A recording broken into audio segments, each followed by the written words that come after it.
Чек ара кызматынын коомчулук менен байланыш бөлүмү кыргыз-казак чек арасындагы жагдай тууралуу билдирүү таратып, абалды жалпы жонунан туруктуу деп баалады.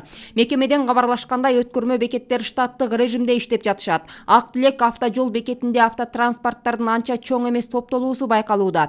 Оор жүк ташуучу 100ден ашуун унаа кезекте турат. Чек ара кызматы транспорттардын топтолушу кайталама мүнөзгө ээ экенин, жүк ташуу көбөйгөн кезде өзгөчө эс алуу күндөрү жана базар кызган күндөрү арбый түшөөрүн маалымдайт. УКМКнын чек ара кызматы кыргыз тараптан эч кандай чектөө жок экендигин кошумчалады. Мекеме ошондой эле Кыргызстан менен Казакстандын ортосундагы башка чек ара бекеттеринде автотранспорттардын кезекке туруусу байкалбагандыгын билдирди.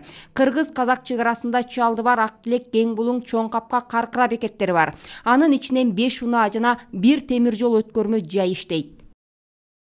Ак Тилек автожол көзөмөл өткөрүү жайында орун алган бир аз ыңгайсыздыктарга түшүнүү менен мамиле кылууну жарандарды чакырабыз. Кандайдыр бир коррупциялык көрүнүштөргө жол бербөө үчүн баардык көзөмөл өткөрүү жайларында маалыматтык тактайчалар тургандыгын белгилеп кеткибиз келет. Ал жерде ишеним телефондору жана жетекчиликтин номерлери жазылган.